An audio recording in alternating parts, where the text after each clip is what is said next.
साथियों, यदि आपका प्लॉट सेक्शन 143 है, बिल्डर ने करा रखा है, या सेक्शन 80 वहां पे करा रखा है, सेक्शन 80 या 143, ठीक है ना, तो वहां पे भी आप अपने प्लॉट का म्यूटेशन करवा सकते हो। अब देखिए, म्यूटेशन करवाने के बहुत फायदे होते हैं, क्योंकि रेवेन्यू रिकॉर्ड्स में ही आपका नाम चलता है, और नहीं आप करवाते तो खतौनी में भाई उसी का नाम चलता रहता है जिसने आपको जमीन बेची।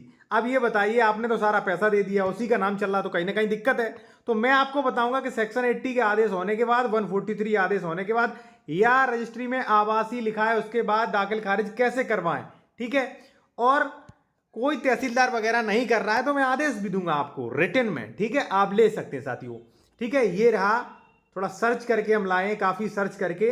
उससे पहले एक चीज और कहूंगा साथियों, कि यदि आप किसी भी मैटर में बेहतर कानूनी सलाह लेना चाहते हैं, या आप डॉक्यूमेंट्स चेक करवाना चाहते हैं, या कोई प्रॉपर्टी खरीद रहे हैं उसका आप रजिस्ट्री वेरिफिकेशन करवाना चाहते हैं कि भाई ये जमीन जो है विवादित तो नहीं, डबल रजिस्ट्री तो नहीं, अंश से अधिक विक्रय तो नहीं, अदर सेक्शंस भी आप चेक करवा सकते हैं। कॉन्टैक्ट नंबर वीडियो के डिस्क्रिप्शन में दिया गया है, और यहाँ पे फीस मेंटेन की गई है, ठीक है। देखिए साथियों, मैं एक चीज आपको बता दूं कि जब आप एडवोकेट के पास जाओगे ना, तो वो कह देंगे 143 सेक्शन 80 है, आवासी मत करवाइए, कोई जरूरत नहीं। चलिए हम दिखा रहे हैं। देखिए, मैं भी कह रहा था, लेकिन काफी लोगों ने मेरे पास फोन कॉल्स की, सर प्लीज कोई ऐसा आदेश रिसर्च करके लाइए जिससे हम सेक्शन 80 के बाद भी दाखिल खारिज करवा लें, क्योंकि लखनऊ वगैरह में कई जिलों में 80 के बाद भी दाखिल खारिज हो रहे थे। अब अधिकारी तो ये कह देते कि भाई मुझे आदेश लाइए, ठीक है ना, तो चलिए आदेश दे देते हैं। आदेश नहीं बल्कि ये कानून है भाई, ठीक है। लेकिन देखिए, ये कानून है साथियों, अब आप इसे पढ़ के देखिए आप क्या कह रहा है। सेक्शन 80 के अधीन घोषणा के पश्चात, यानी कि आदेश के पश्चात भी अंतर, अंतर माने साथियों क्या होता है, अंतर माने होता है ट्रांसफर। यानी कि साथियों, जैसे मान लीजिए ट्रांसफर हम लोग किस किस से कर सकते हैं, जैसे बैनामा हो गया, दान पत्र हो गया। अब जैसे मान लीजिए मैंने आपको किसी प्रॉपर्टी का बैनामा कर दिया, यानी कि रजिस्ट्री, तो वहां पे मैंने वो प्रॉपर्टी ट्रांसफर की दी, ठीक है ना। तो देखिए क्या हो गया, अंतर के संबंध में या उत्तराधिकार के संबंध में। अब जैसे मान लीजिए कोई सेक्शन 80 है जमीन, ठीक है, आपके पिताजी के नाम है, पिताजी एक्सपायर हो गए, तो वो आपके नाम आनी चाहिए ना, ठीक है, के आधार पर दाखिल खारिज आदेश विहित ढंग से लगातार पारित किया जाएगा। भाई और कितना स्पष्ट आदेश चाहिए, और कितना और स्पष्ट आदेश चाहिए, ठीक है ना।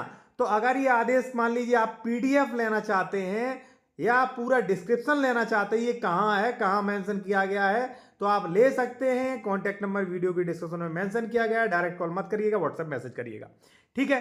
चलिए मैं कुछ चीजें और बताता हूं सेक्शन 80 143 के बारे में। उससे पहले साथियों एक चीज और, अगर आप न्यू एडवोकेट हैं, ठीक है ना, नए एडवोकेट हैं, आप वकालत सीख रहे हैं, या रजिस्ट्री के बारे में आप बहुत कुछ सीखना चाहते हैं, तो आप अभी जाइए, इस चैनल को ज्वाइन करिए। ओनली 59 रुपए मंथली में आपको बेनिफिट्स क्या होंगे, प्रीमियम वीडियोस मिलेंगे, जैसे रजिस्ट्री का सर्किल रेट कैसे निकालें, स्टाम्प शुल्क कैसे निकालें, चौहद्दी कैसे दिखाएं, यानी कि काफी नॉलेजेबल वीडियो जो सीनियर के पास जानकारी नहीं होगी।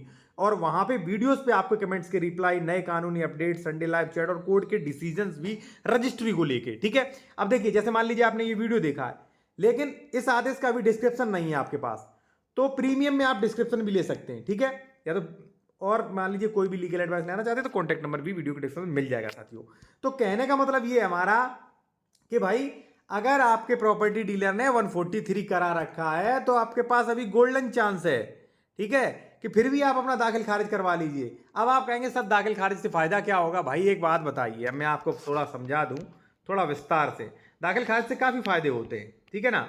देखिए, अगर आपका प्लॉट रेरा रजिस्टर्ड है, तो फिर दाखिल खारिज हो या ना हो कोई दिक्कत नहीं। या मान लीजिए पीडीए द्वारा या डेवलपमेंट अथॉरिटी द्वारा रजिस्टर्ड है, लेआउट रजिस्टर्ड है, रेरा रजिस्टर्ड है, फिर दाखिल खारिज का ज्यादा मतलब नहीं है। अगर रजिस्टर्ड नहीं है, 143 सेक्शन 80 है, तो मैं रिकमेंड करूंगा 143 80 के बाद भी आप दाखिल खारिज करवाइए। कानून में स्पष्ट मेंशन है, पर वही बात कि जब आप रिसर्च करोगे तब मिलेगा ना ये कानून, ठीक है ना। तो वही है साथियों। बाकी आपका प्लॉट वगैरह है तो ये करा लीजिए, वरना आपने ए से खरीदा, ए आपको रजिस्ट्री कर चुका है, यानी कि आपका नाम बी है, ठीक है, तो खतौनी में इसी का नाम आदेश रहेगा। तो पता चले 10 साल बाद ए एक्सपायर हो गया, ये खतौनी में जमीन चली गई ए के बच्चों के नाम, सी और डी के नाम, वो आपके बच्चों को परेशान कर रहे हैं कि भाई हटिए, ये हमारी जमीन है, कोर्ट कचहरी जा रहे, पुलिस प्रशासन को पैसा दे के हैरेसमेंट करवा रहे, तो भाई इन चीजों से बचिए, ठीक है। और ये जो भी सुविधाएं हैं वो भी आप ले सकते हैं, प्रीमियम सुविधाएं। धन्यवाद साथियों।